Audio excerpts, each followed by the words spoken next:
Oya ìyá mi ẹlẹ́mà akúṣẹ́ o ìyá mi ẹlẹ́mà ti wà ní live báyìí so ẹ jọ̀ọ́ kí ni nǹkan tá wá ṣe ní ìlú wo la wà yìí báyìí mà. ìlú Òṣogbo.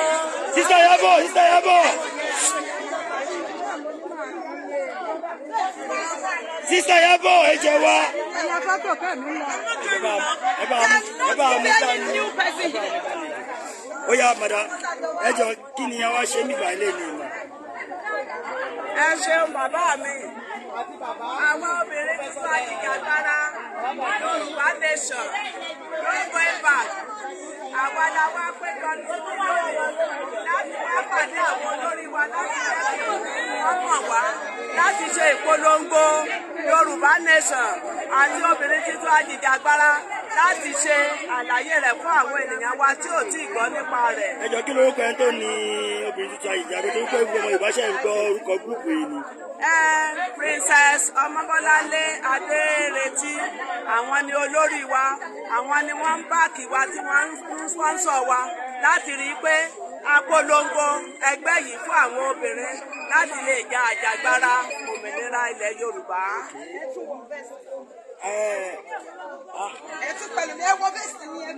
Àǹtí yẹn kọ́ ní ẹgbẹ́ Adéwálé làwọn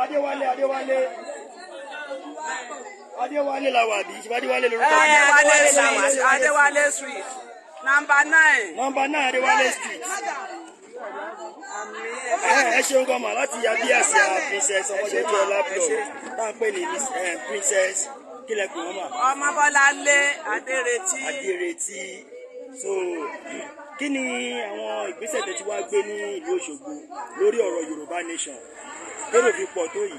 Lórí ọ̀rọ̀ Yorùbá Nation ní oṣù kẹta láti bẹ̀rẹ̀ tá a ti kó ẹgbẹ́ ìjọ lábẹ́ ọ̀mbrẹ́là ìyá wa Dẹ́kọ̀ Margaret àwọn ni wọ́n ṣe alákòóso wa àwọn ni àjọ ń polongo ìrere ẹgbẹ́ yìí káàkiri tí ìpàdé kẹfà tá a máa ṣe òní eléyìí nínú ìpàdé wa à ń jẹ́ kó yí àwọn ènìyàn ìdí tí wọ́n fi láti darapọ̀ mọ́ ẹgbẹ́ yìí wípé a fẹ́ bọ́ kúrò lóko ẹrú a fẹ́ jìyà mọ́ àwọn ọmọ wa wọ́n kàwé wọn àríṣẹ́ ṣe èyí tó ríṣẹ́ ṣe ilẹ̀ títì ló ń gbá káàkiri gádùéètì tó a fẹ́ gbogbo orú èyí ọ̀wọ́n gbogbo nǹkan lógbòde kò sí síkírọ́rìtì nínú fún ẹ̀dọ̀fù òní gbogbo wa ń gbé so a fẹ́ gbogbo irú èyí mọ́ a lè rìnrìn àjò oúnjẹ àwọn àgbẹ̀ wò lè lọ sóko àwọn ọmọ wa gbogbo náà ń rèébù káàkiri fún díẹ̀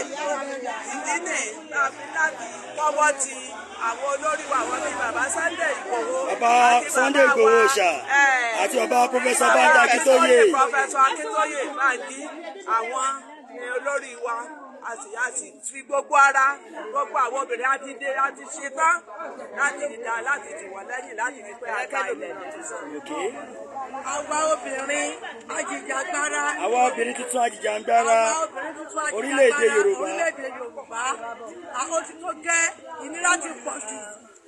Ọ̀pọ̀ ọmọ ló kàwé tí òrìṣà fi ṣe. Àwọn graduate wọ́n ń gbálẹ̀ títì. Tó yẹ kó rí bẹ́ẹ̀. Bàbá tilẹ̀ kọ̀kọ̀ sí bàbá náà lọ sí ní àjò inú fún aya fún. Ó ti tó gẹ́ àwọn Yorùbá fẹ́ dá dúró láàyè tiẹ̀.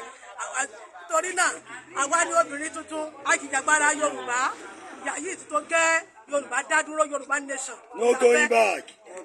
Àwọn èèyàn ń béèrè ìbéèrè kan ibà wọ́n ní pé ṣé ìbò torí wọ́n rí pọ̀ ìdárúkọ Princess Adérántí wọ́n ń béèrè ṣé kì í ṣẹgbẹ́ onítìrí lélẹ́yìn ni àbí. Láíláí o kò sẹ́gbẹ́ onítìrí ń bíbá yìí o tàdó sọ̀rọ̀ kò sí ẹgbẹ́ onítìrí ń bíbá yìí àwa tá a wà ń bíbá yìí ẹgbẹ́ Omojojuola Princess àwa Princess ẹgbẹ́ Ìgbòho Sunday Adéyẹmọ ẹgbẹ́ Professor Banda Akintoye àwọn ọmọ onítìrí rí o àmọ́ rí o Ìgbòho ṣá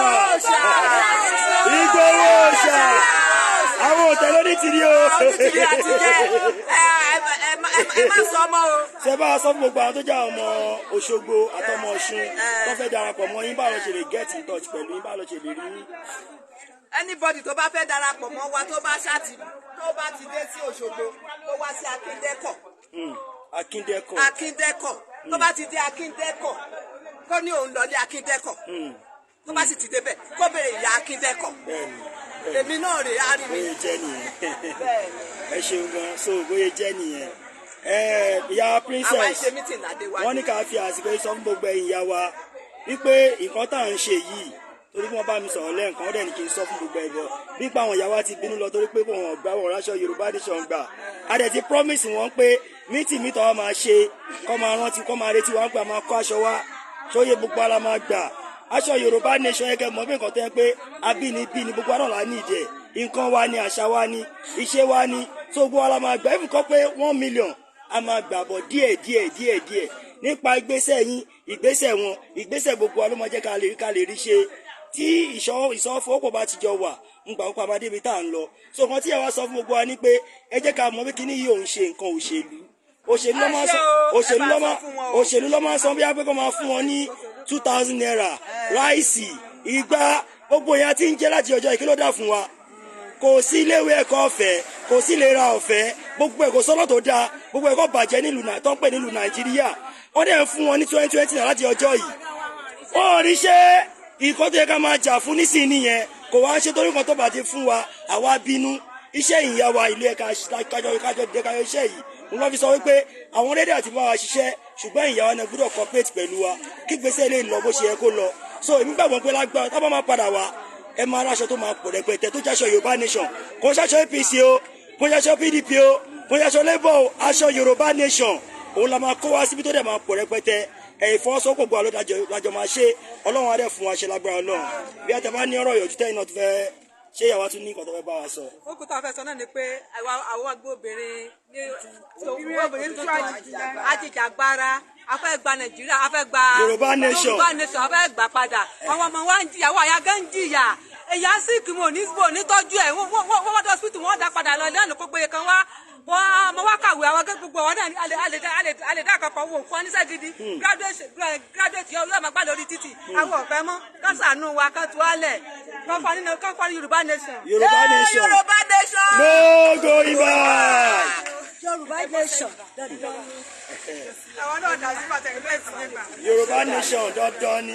Yorùbá Nation dandan ni a gbọ́dọ̀ gbà ni nítorí wípé ó ti tó àsìkò fún wa àbí ó ti tó àsìkò ti tó láti gba ẹ̀tọ́ wa gẹ́gẹ́ bí ọmọ orílẹ̀-èdè yìí ìyápọ̀ àbí ẹ̀yìn ìyá ni ìyápọ̀ ọmọ wa jáde wọn ò ríṣẹ́ àwa ìyá ń kán wọ́n kàn rọ́ wa sẹ́yìn tábà lọ sí ọsítù ni tábà lọ sí àwùjọ kan wọn ò rí wa rárá ṣùgbọ́n tá a bá ti gba Yorùbá Nation wa rere ló gbogbo máa lọ fún wa ọkàn wa balẹ̀ ohun tá a ń fẹ́ á tẹ̀ wá lọ́wọ́ nítorí náà Yorùbá Nation. no going back orílẹ̀-èdè Yorùbá.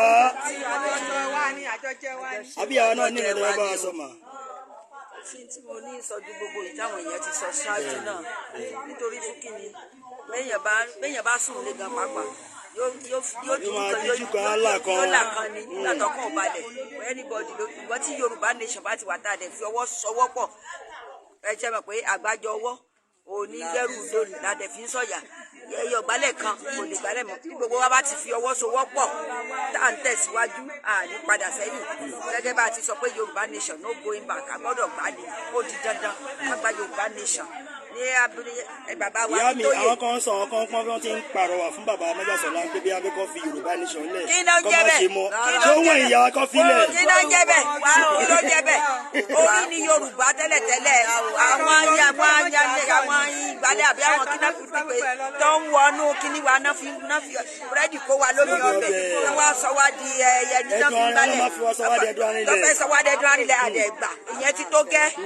ó tó gẹ́ àfẹ́ kán máa yàn wá jẹ mọ́ ṣé bí orí ni Yorùbá tẹ́lẹ̀tẹ́lẹ̀ orí ni a gbọ́dọ̀ ti Yorùbá gidi Yorùbá Nation Ọlọ́run bá mú bàbá wa Ìgbòho kó mú padà wá láṣẹ Èdùmàrè Ìgbòho àwọn náà ń gbọ́ yín wọ́n kí i.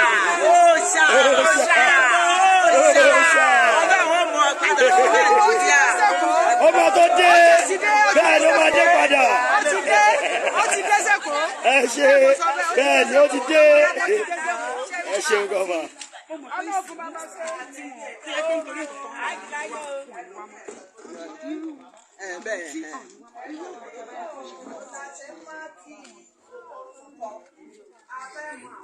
oye jẹ́ ni ọmọ Yorùbá Nation no going back, so kò ní sú wa kò ní rẹwà, àwọn ìyá wa need the support, a lot of support.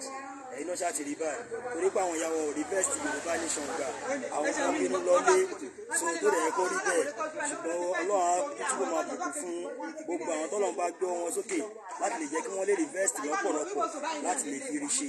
Adẹ̀fàsíkò kí ìyá wa Princess Omojojuola Blog ẹ̀kúṣẹ́ ẹ̀kọ́ ọmọ akínṣe oògùn agbẹ̀yìn kò ní gbọ́dọ̀ lágbára Ọlọ́run adé tí mo máa pèsè fún yànnà ara náà yánú, Ọlọ́run tí mo máa pèsè fún yín kò easy, èèyàn kan ò lè dá move mountain, àgbájọwọ́ la fi ń sọ̀yà, Ọlọ́run adé ṣe fún wa lẹ́ẹ̀kan sí ní ọmọ ẹ̀kọ́ mi dòbí ọ̀nà mi.